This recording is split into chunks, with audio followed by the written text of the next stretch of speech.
Japan is weird. I think if there's three things that are always consistent in life, it's that if it exists, the internet will ruin it, PewDiePie will always find a way to break subscriber records, and Japan is always doing something really ridiculous. I love them though. The advent of Transformers' popularity in the late 80s and early 90s was a wave that reached international levels, and Japan was no exception to the popularity of the Generation 1 cartoon. I mean, I'd hope so. Hasbro stole the toys from there in the first place. As a result, Japan produced many Japanese Transformers shows that never left Japanese shores, as they created their own timeline following the conclusion of the show. And this continued until the early 2000s, when America realized that Japan was doing a better job at making cartoons, and decided to bring them over to the States, and censor the shit out of them. Most of the Japanese Transformers shows are fairly unknown, and so in this video I thought I'd share them all with you, since most of them are pretty good. Not all of them, but most of them. This will become apparent later on, trust me. We start with the Headmasters.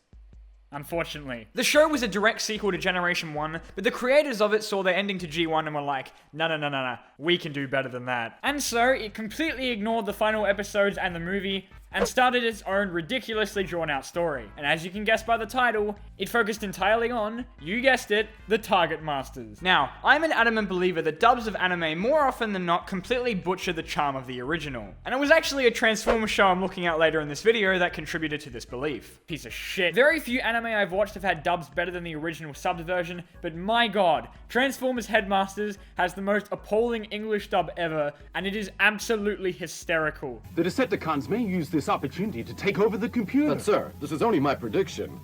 So maybe what you predicted is what's gonna happen. Fellow YouTuber Paper Plane made a compilation about some of the funniest moments in Headmasters, so I'll just steal a little bit of his hard work and show it all to you.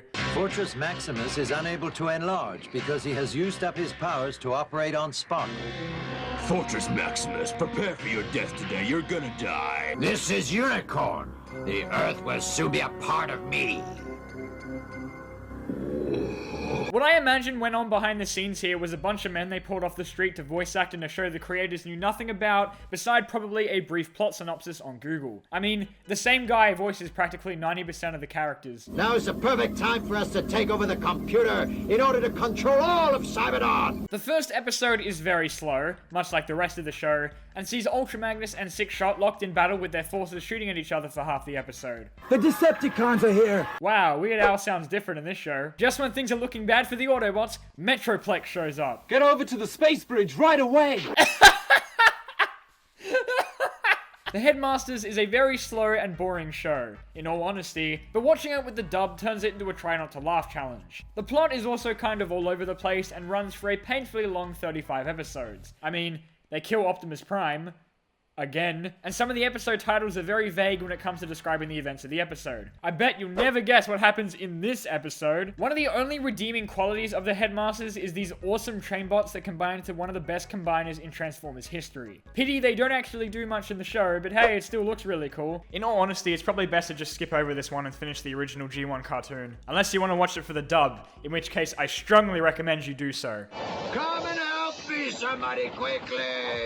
Transformers Super God Masterforce has one of the best names of anything ever, and, unlike the Headmasters, introduced a new cast of characters with new and incredibly confusing transformation mechanics. It also has a weirdly chill intro.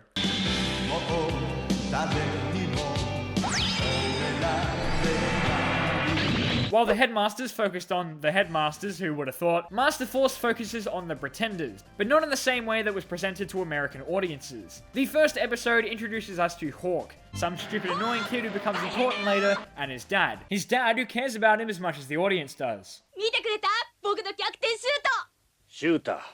Shut up. But then, plot twist, Hawk is actually a Transformer! He is not just a human, he is the super robot lifeform known as Metal Hawk. IDW fans may recognize him as the one Starscream is really good friends with.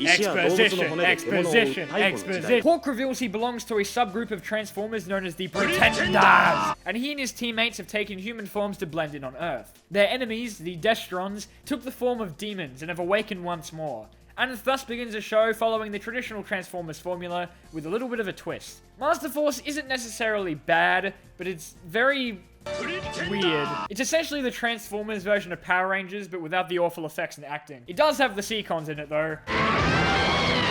They are, in my opinion, one of the best special teams that literally no one ever talks about. The Autobots recruit 3 children who they give the ability of turning into Transformers through the power of the Masterforce, which sounds way cooler than it actually is, and basically force them into a devastating war against murderous robots. And I thought my childhood was messed up. And so the Decepticons, led by a way cooler version of Scorponok, do battle against not Optimus Prime and his heroic Pretenders. Later on in the show, they introduce the Godmasters because the Pretenders weren't confusing enough, and this introduces the aforementioned Not Optimus, aka Jinrai, who is in fact not Optimus Prime, and also Overlord is there. This was before he was super scary and murderous though. Is this one worth watching? Well, I guess that depends on your personal taste. It's very weird, very cheesy, but somewhat enjoyable. We did that! This next one though, this one is amazing. Transformers Victory is freaking hype. This is the only one of these shows I actually watched as a kid, and I loved it.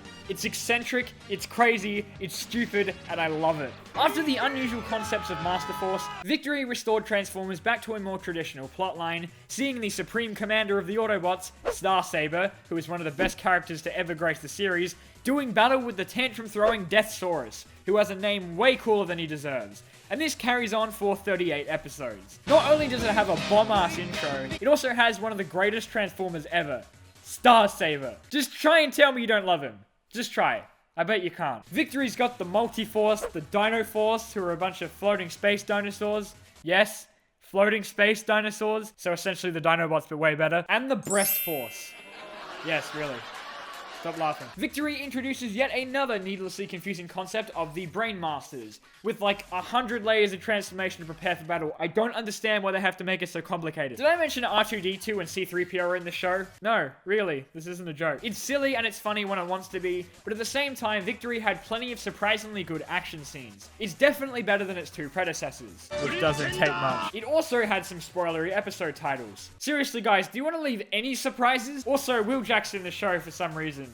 I like this canon better than the movie. One of my only qualms with Victory is how many freaking clip shows it has. Seriously, it's ridiculous. 1, 2, 3, 4, 5, 6, and then another 6. Using my fantastic math skills, I deduced that an entire 50% of this show is clip shows. For those who don't know what a clip show is, I envy you. It's when shows take the lazy route and decide to do an entire episode recapping previous events and reusing old footage. And Victory does a lot of that. Also, Victory has a dub almost as appalling as the Headmasters, especially because of this character, Jan, who they decided to give the worst voice actor to in the history of anything ever.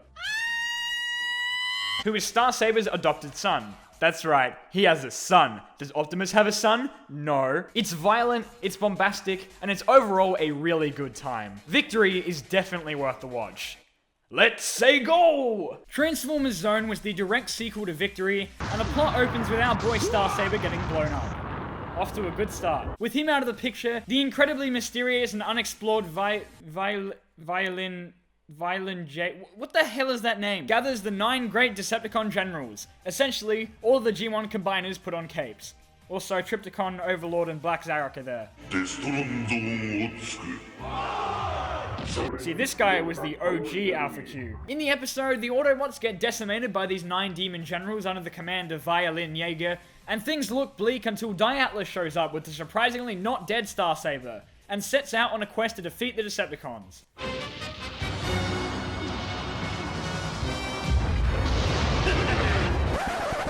Did Devastator just destroy the Twin Towers? Atlas then goes on a killing spree to get a hold of some rock thing, which is apparently super important, and after drowning Devastator in lava, he blasts Trypticon and Piranacon, and then cleaves into a helpless and fleeing Predaking. Yeah, he's a real hero, that Atlas. Also, for some reason, Predaking has an organic brain, which is disturbing. And then Atlas is appointed the new Supreme Commander. Yay! The action, the plot, the voice acting, it's so good, so fluid, so... They only did 1 episode.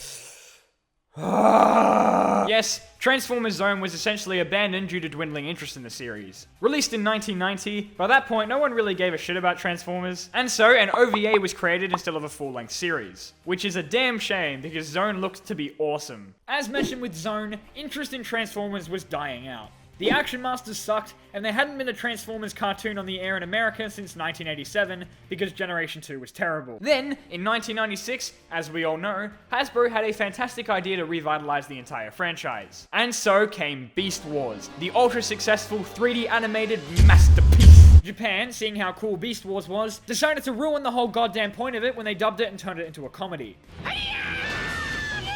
Not happy with just that, they also made 2 sequel shows, Beast Wars 2 and Beast Wars Neo, both with 2D animation and a central focus on humor. You'd think that would mean they'd be terrible, but surprisingly, they're pretty good. イカなんてイカしてるぜ。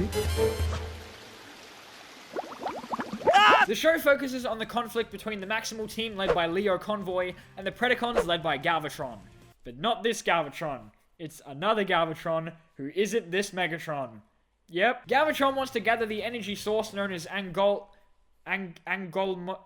damn it, Japan! And that's really it. Beast Wars 2 doesn't have much of an ongoing plot for most of the show. It's kind of just the Maximals doing things. Also, Optimus Primal shows up at some point. That's pretty cool. Beast Wars 2 immediately roped me in with one of the best theme songs I've ever heard, and kept me mildly entertained despite its childish themes. Is it as good as Beast Wars? Well, no, Beast Wars had depth charge in it, but I wouldn't call it terrible. I mean, but that's just a matter of opinion. Its sequel was Beast Wars Neo, which continued on directly from where Beast Wars 2 ended, where, spoilers, Leo Convoy and his team went missing after Galvatron's defeat. Cybertron sends a new team of Maximals that came out of literally nowhere under the command of Big Convoy! That's his name. Seriously. Conveniently, a new team of Predacons arrive at the exact same time, led by Magmatron.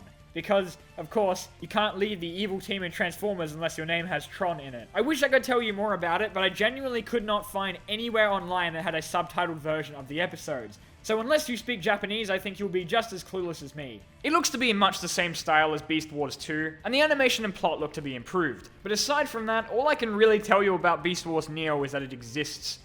And also that learning Japanese would be a really useful skill. And finally, we look at the newest show on this list, Transformers Go, which, I'm just saying, is so much better than Prime. Also, it's hot garbage. Go is kind of a strange one to describe. I can tell you that it's set in the aligned continuity during the 3rd season of Prime, because Optimus shows up, but how exactly it lines up with those events is beyond me. Apparently, Optimus and the other Autobots went into space. God damn it, Japan, just follow the frickin' story properly. Go is split into 2 concurrently occurring volumes. The Samurai volume, which focuses on these guys, and the Shinobi volume, which focuses on these guys. The plot is about as basic as you can get. Evil bad guys want to collect artifacts, and good guys have to beat them to it. Every single episode follows the exact same formula, with the Autobots combining and beating the evil Decepticons, and the human character learning a lesson of some sort. In fact, it's so similar that the final episodes of the Shinobi and Samurai volumes are literally the exact same episode, just focusing on a different combiner.